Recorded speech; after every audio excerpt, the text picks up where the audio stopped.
Study with an channel में आपका स्वागत है। फिर हम लोग एक नया चैप्टर में मिलते हैं। पिछला चैप्टर हमने पढ़ा था कि हड़प्पा सभ्यता किस प्रकार विकास हुआ था। तो उसमें हम लोग देख चुके थे कि उसमें नगर का किस प्रकार नियोजित तरीका से बनाया गया था, इसमें ईंटों का प्रयोग किया गया था, नाले वगैरह जो सिस्टमेटिक ढंग से बनाया गया था, सड़क जो बना था समकोणीय कोण पर कट करती है और उसके साथ में ही बड़ा नाली छोटा नाली बनाया जाता था, और जो वहाँ का जो गेट का संरचना होता था वो पीछे की तरफ दिया हुआ था। जो हड़प्पा सभ्यता का जो विकास हुआ था, नगरीय विकास हुआ था, उसके बाद हम लोग जब आएंगे वैदिक काल में, वैदिक काल में उस तरह का कोई साक्ष्य मिलता नहीं है। तो वैदिक काल में क्या होता है कि वहाँ पर पुरातात्विक साक्ष्य तो मिलता नहीं है, लेकिन साहित्य में जब देखेंगे हम तो वहाँ पर आपको उसका जिक्र मिलता है। तो फिर मौर्यकालीन स्थापत्य कला में पार्ट 1 में हम लोग आगे बढ़ते हैं। तो वैदिक काल आते हैं। पहला जो मौर्य काल में हम लोग जितना पढ़े थे वैदिक काल, इसका मौर्योत्तर काल आएंगे। तो वैदिक काल में क्या हुआ था, वैदिक काल में जो है कला का वैदिक काल, थोड़ा सा ऊपर लिखते हैं, वैदिक काल। वैदिक काल में क्या होता है, यहाँ पर जो होता है इतिहास में जो है साक्ष्य जो नहीं मिलता है स्थापत्य कला का। तो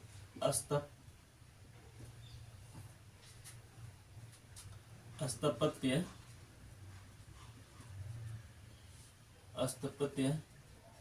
कला, स्थापत्य कला के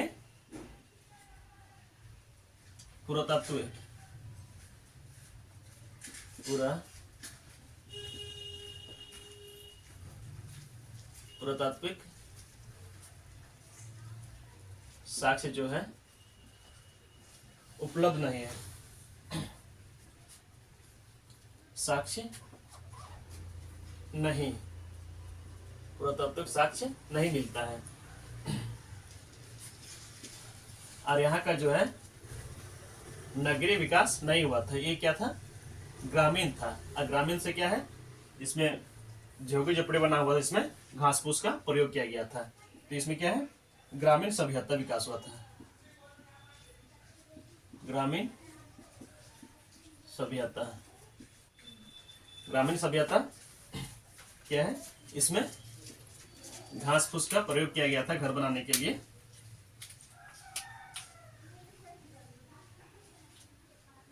घास फूस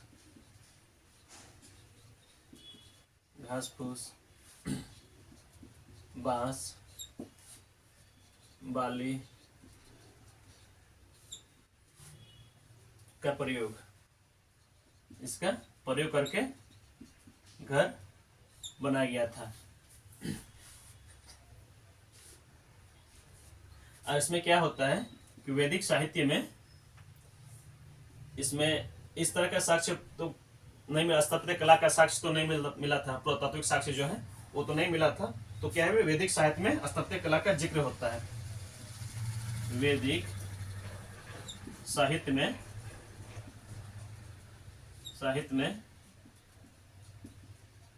स्थापत्य कला का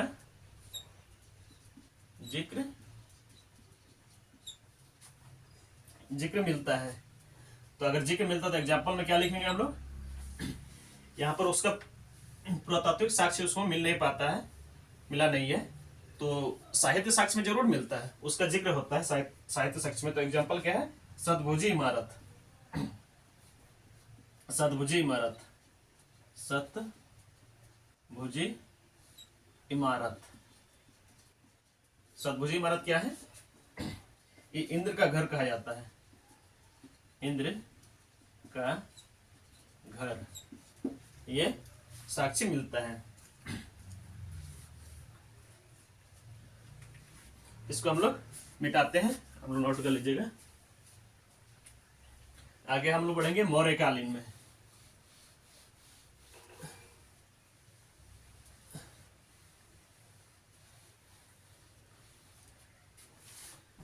मौर्यकालीन स्थापत्य कला की ओर।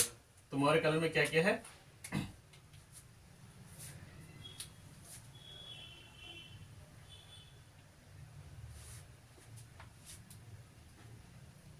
यहां से लिखते हैं मौर्यकालीन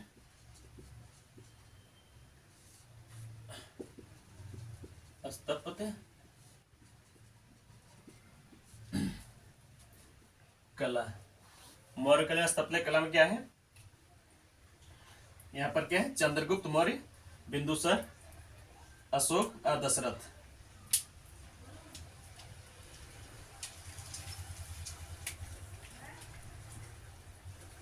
तो मौर्य काल में क्या होता है स्थापत्य कला में? यहाँ पर साक्ष्य मिलता, समृद्धशाली होता है, स्थायी होता है, विस्तृत होता है, शक्तिशाली भी यहाँ पर है।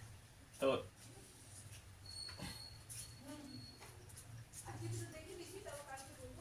समृद्धिशाली, समृद्धशाली, बहुत समृद्ध है, समृद्धशाली, अस्थाई, अस्थाई,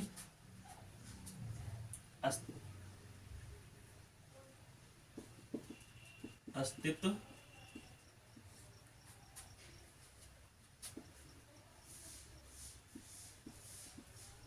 अस्तित्व,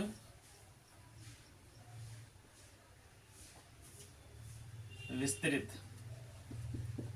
विस्तृत, विस्तृत हो गया।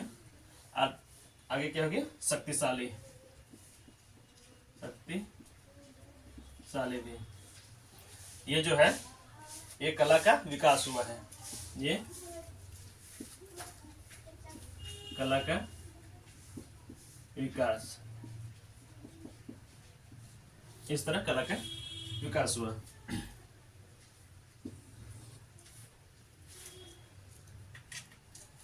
इसमें कहते हैं चंद्रगुप्त मौर्य। प्रथम जो आता है चंद्रगुप्त मौर्य, फर्स्ट में चंद्रगुप्त मौर्य। उस समय जो है स्थापत्य कला का विकास हो चुका था और उस समय यहाँ जो है लकड़ी का बहुत ज्यादा प्रयोग किया गया था। जो दरवाजा वगैरह में, खिड़की वगैरह में लकड़ी का बहुत ज्यादा प्रयोग किया गया था चंद्रगुप्त मौर्य के टाइम में। तो है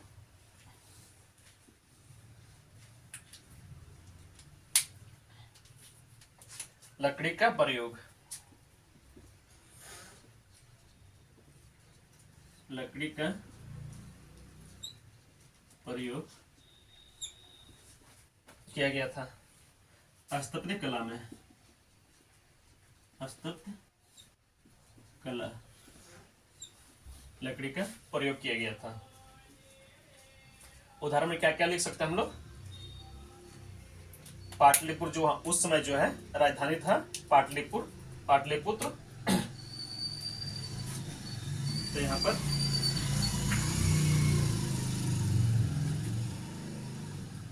पाटलिपुत्र का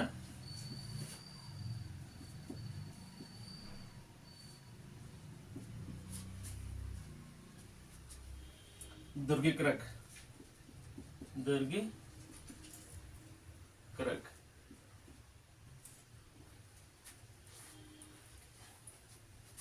दूसरा आ गया चंद्रगुप्त का महल,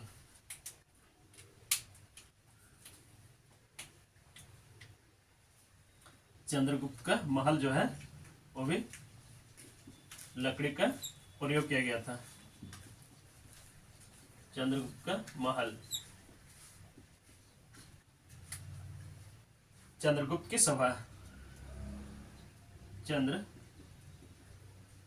की सभा, ये सब हम लोग स्थापत्य कला में दिखने को मिलता है। इसका मौर्य, चंद्रगुप्त मौर्य के बाद आता है बिंदुसार। बिंदुसार, बिंदुसार। इसमें क्या होता है? बिंदुसार के टाइम में स्थापत्य कला को इतना विकसित देखा नहीं गया, ना डेवलप नहीं हुआ यहाँ पर।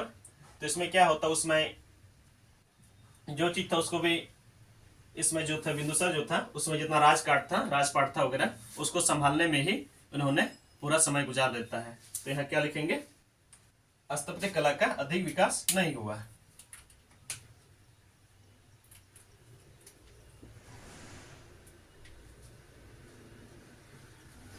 स्थापत्य कला का विकास नहीं हुआ। ठीक, इसका अशोक टाइम में जो है कला का जो है बहुत ज्यादा विकास हो जाता है। अशोक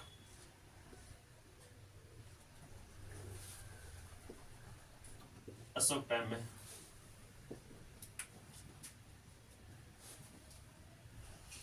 कला का भरपूर विकास होता है। कला का भरपूर विकास। क्या यहाँ पर होता है, पत्थरों का प्रयोग होता है। पत्थरों का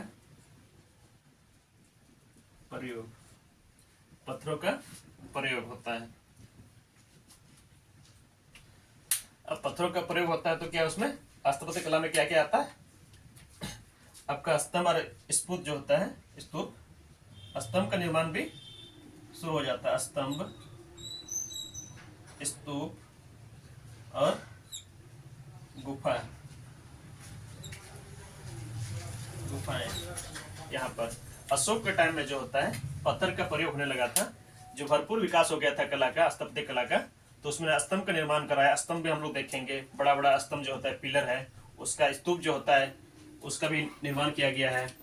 और गुफाएं भी, और गुफाएं में क्या क्या है, गुफाएं में आपको मिलेगा, दो मिलेगा, एक होगा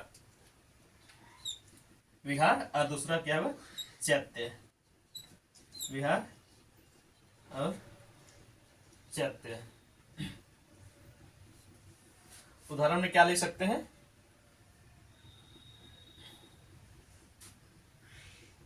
बराबर की गुफाएं, बराबर की गुफाएं, बराबर की गुफाएं कितना है, 4 है, यहाँ 4। इसका आता है अशोक के बाद दशरथ के टाइम भी विकास होता है उस समय भी। तो उसमें क्या क्या होता है, दशरथ के समय में नागार्जुन गुफाएं जो है उसका एग्जांपल हम लोग लिख सकते हैं। तो आगे आता है दशरथ।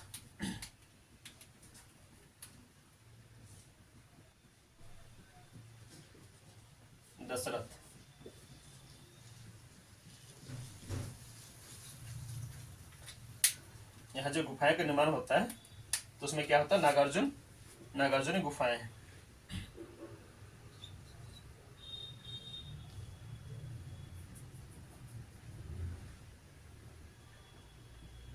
थोड़ा सा इसको ऊपर करते हैं।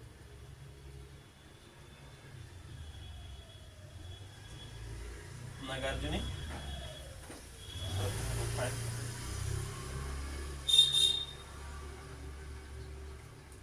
गुफाएं,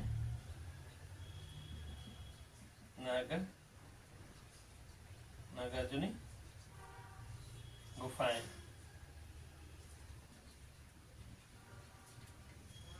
इसमें कितना है, 3 गुफा है। ठीक,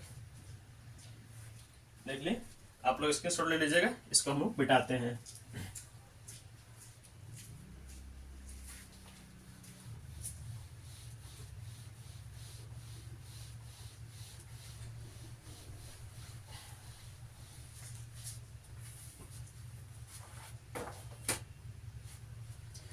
और जो स्थापत्य कला देखने के बाद उसका विशेषता हम लोग देखेंगे, तो किस प्रकार उसका विशेषता क्या था, उसका स्ट्रक्चर किस प्रकार बनाया था उसका। तो मौर्य काल स्थापत्य कला की विशेषताएं, मौर्य काल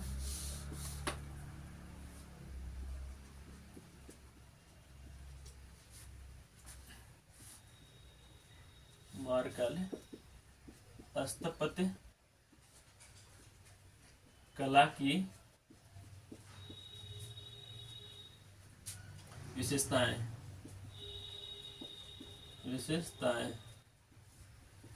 उसका विशेषताएं क्या है। मौर्य काल में आप लोग को बता दिया गया था कि लकड़ी का सबसे ज्यादा प्रयोग किया गया था महलों को बनाने के लिए।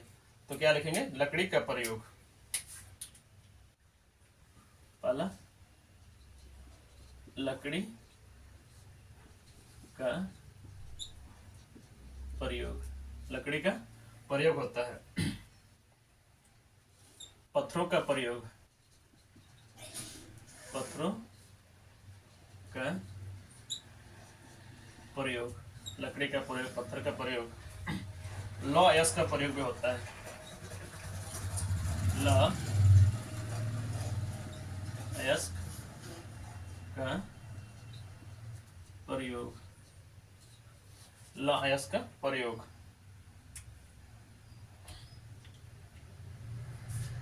और चमकदार पॉलिश, चमकदार पॉलिश, चमकदार पॉलिश जिसको क्या कहते हैं?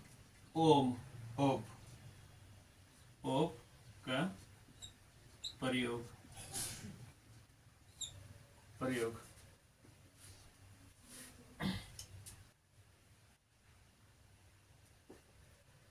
जो इस समय जो अशोक, इस समय जो है क्या होता है, स्थापत्य कला पर बौद्ध धर्म का प्रयोग पड़ता है, प्रभाव पड़ता है। स्थापत्य कला जो है, कला का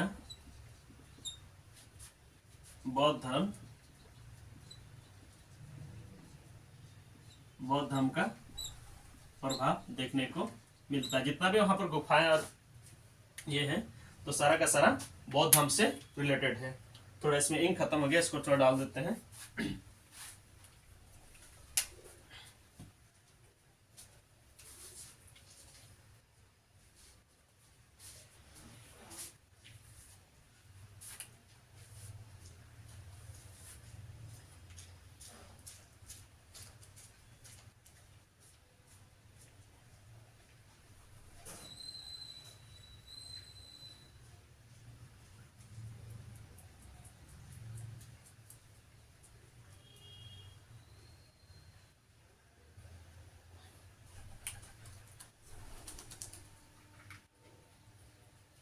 इंक डालना बहुत जरूरी है, खत्म हो जा रहा है।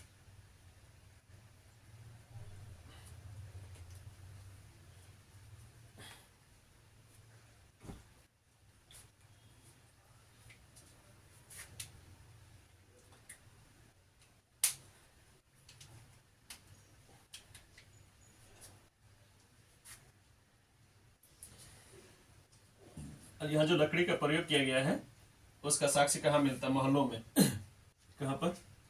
महलों बनाने में इसका उपयोग किया जाता है। महलों में, महलों में कहाँ? कुम्हार से महल, कुम्हार से महल के साक्ष्य, महल के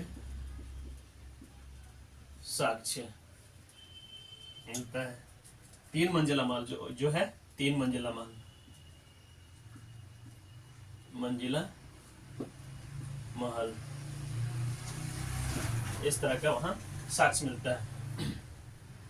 सभा जो है उसमें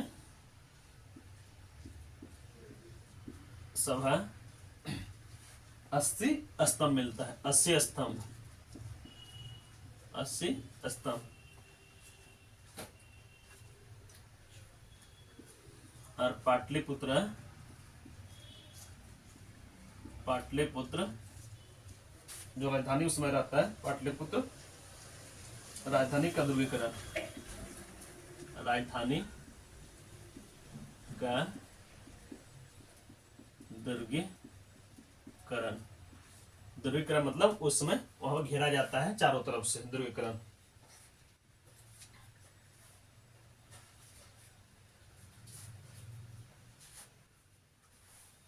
इसको थोड़ा मिटाते हैं, इसका नीचे हम लोग लिखेंगे। जब यहाँ पर इतना विशेषता देखें तो उसमें जो बौद्ध धर्म का प्रभाव रहता है तो उसको उस समय बौद्ध धर्म स्थापत्य कला भी हम लोग देखेंगे। उस समय बौद्ध धर्म की तरह आता, फिर मंदिर का निर्माण भी होता है, मंदिर का निर्माण भी होता है, उसमें देखने को हमको मिलेगा। तो बौद्ध स्थापत्य कला, बौद्ध स्थापत्य कला,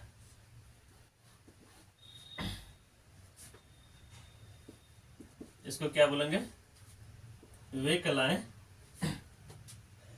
वे कलाएं जिन पर बौद्ध धर्म का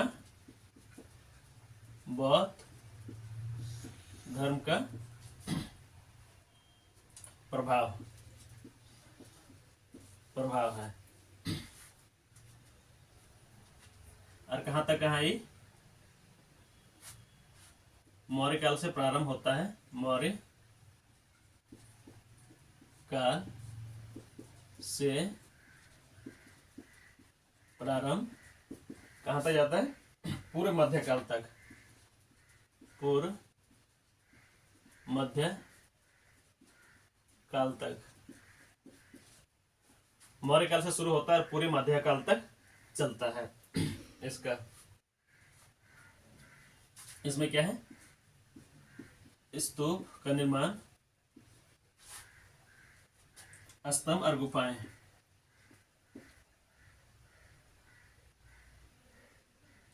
स्तंभ और गुफाएं। गुफाएं में क्या है? गुफाएं में देखें, विहार और चैत्य, ये देखने को मिलेगा। उसमें हम क्या बताएं? पहले एक बार बौद्ध स्थापत्य कला तो मिलता ही, और मंदिर का भी साक्ष्य मिलता है। मंदिर स्थापत्य कला, मंदिर स्थापत्य कला भी देखने को मिलता है। मंदिर का निर्माण, उसमें मंदिर का भी निर्माण होता है, मंदिर का निर्माण। इसमें क्या है? मौर्य काल से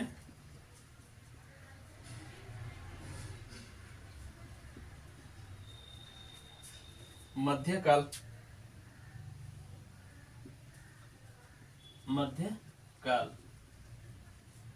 और उससे भी आगे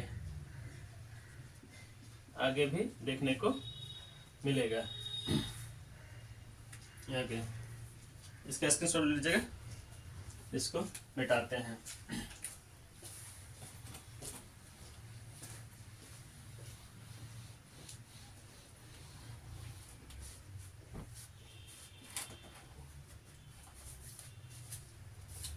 यहाँ तक देख लिए मंदिर स्थापत्य कला, मंदिर का जो निर्माण होता है मौर्य काल से मध्यकाल, उससे भी आगे जाता है। मौर्यकालीन अब देखेंगे। मौर्यकालीन में क्या होता है? दरबारी कला और लोक कला यहाँ पर आता है। तो दरबारी कला क्या होता है? शासक के प्रयास से बनाया जाता है। इसमें क्या क्या बनता है? महल, स्तंभ, स्तूप और गुफाएं होता है। लोक कला जो उसको फोक आर्ट कहते हैं, आम जनता के लिए प्रयास से किया जाता है। जैसे मृद भांड और मूर्ति कला।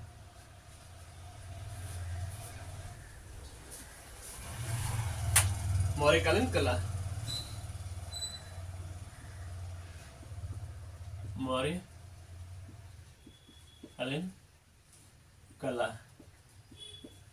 मौर्यकालीन कला में क्या आ गया? दो आता है, एक दरबारी कला,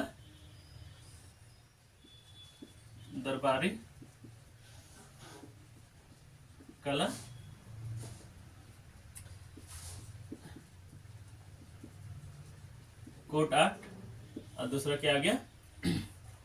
लोक कला,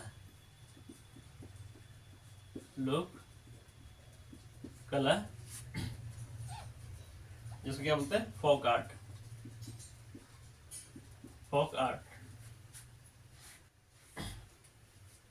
आज दरबारी कला जो होता है वहां पर प्रशासक के इससे बनाया जाता है, यहाँ से प्रशासन के प्रयास से बनाया जाता है, शासक के प्रयास से।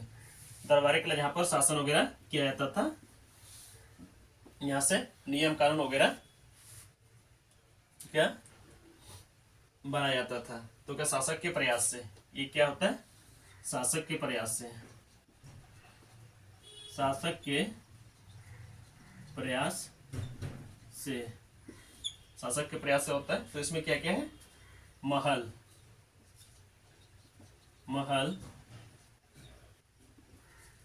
स्तंभ, इस तरह का जो बनता था, आम जनता नहीं, ये जो होता है शासक जो होता है, राजा होता है उस समय का, वही लोग के इसे बनाया जाता था। स्तूप हो गया,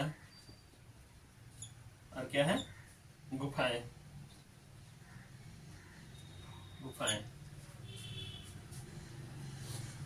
और जो लोक कला, फोक कला, जो फोक आर्ट है, जो यहाँ पर आम जनता के लिए होता है, आम जनता के प्रयास से, आम जनता के प्रयास से, आम जनता के प्रयास से होता है। इसमें क्या है, मृद भांड, मृद भांड। दूसरा क्या है, मूर्ति कला, मूर्ति कला, ये आम जनता के प्रयास से किया जाता है, इस शासक के प्रयास से किया जाता है। महल, स्तंभ, स्तूप और गुफाएं हो गया। इसका स्क्रीनशॉट ले लीजिएगा, इसको हम लोग फिर मिटाते हैं।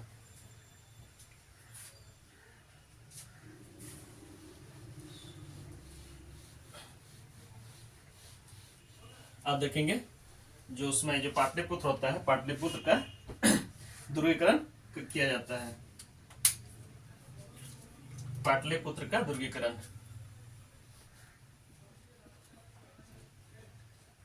पाटलिपुत्र का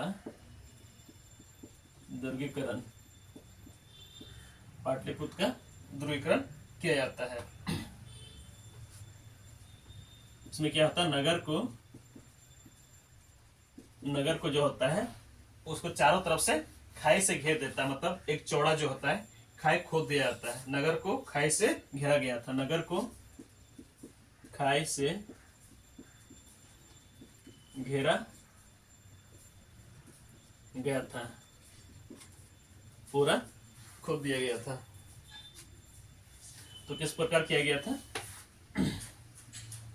ये हो गया नगर, हो गया नगर, और उसके चारों तरफ खाई बना दिया जाता था यहाँ पर। और इससे क्या होता है, और यहाँ पर जो शासक वगैरह जितना भी होता है, यहाँ पर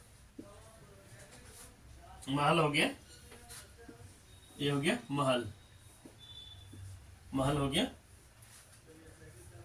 ये हो गया खाई, खाई। और ये लकड़ी से जो घेरा जाता था, जो खाई के अंदर साइड में जो रहता था, उसको क्या बोलते हैं, परकोटा, परकोटा, परकोटा बोलते हैं उसको। लकड़ी के दीवार से इसको घेरा गया था, वो क्या बताएं, लकड़ी के दीवार से, दीवार से घेरा गया, लकड़ी के दीवार से घेरा गया था, जिसको क्या बोलते हैं, घेरा गया था, दुर्गीकृत, दुर्गीकरण, इसको दुर्गीकृत किया गया था, दुर्गीकरण। सभा जो होता है, ये जो हो गया सभा हो गया, ये सभा जो है 80 स्तंभ वाला था। कितना स्तंभ था इसमें, 80 स्तंभ वाला, 80 स्तंभ वाला सभा था।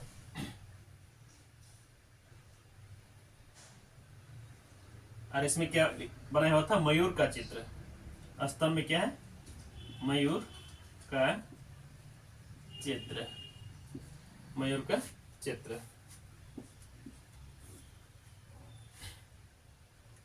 और इसका जिक्र हमको कहाँ कहाँ मिलेगा, वहां मिलेगा मेगानिस्ट इंडिका में, जो मेगानिस्ट का जो था,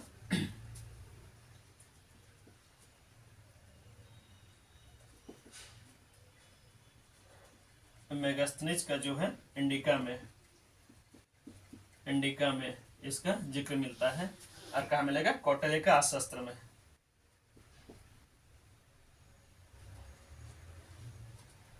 कौटिल्य का अर्थशास्त्र में इसका जिक्र मिलेगा। इसका क्या मिलेगा? जिक्र में ये सब आपको मिल जाएगा। ठीक, यहां तक हो गया।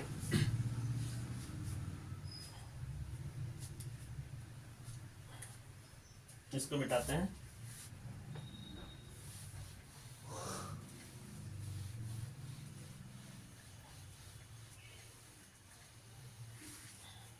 और जो महल है,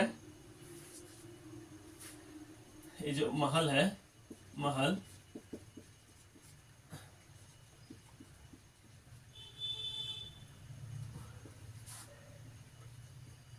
कुमग्राहार जो है विहार से सक्ष है। ये जो है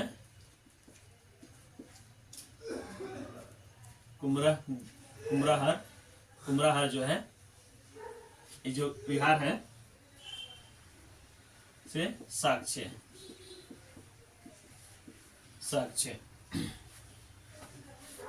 और जो महल बना है यहाँ पर, ये लकड़ी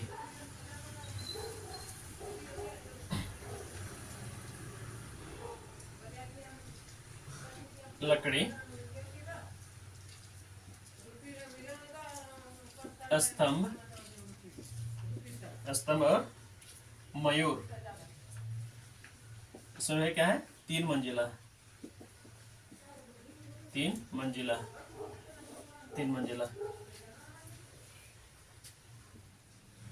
और इसका तुलना क्या होता है? मौर्यकालीन मंजिल से।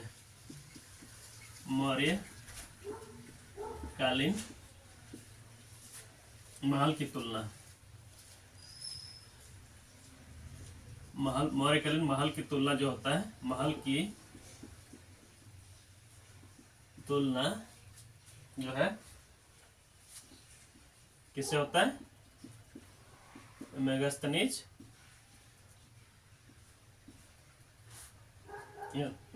ने क्या किया? मेगास्थनीज ने समकालीन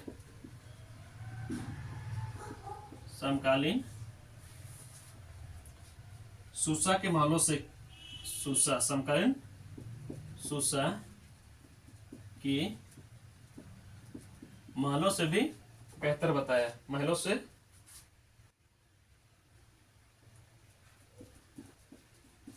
की है।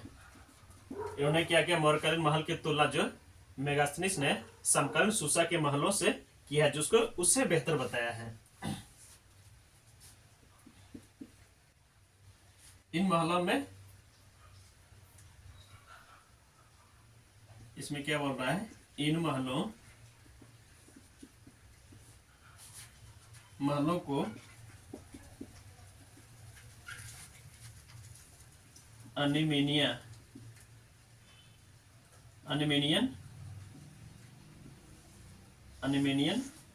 महलों से भी अच्छा है।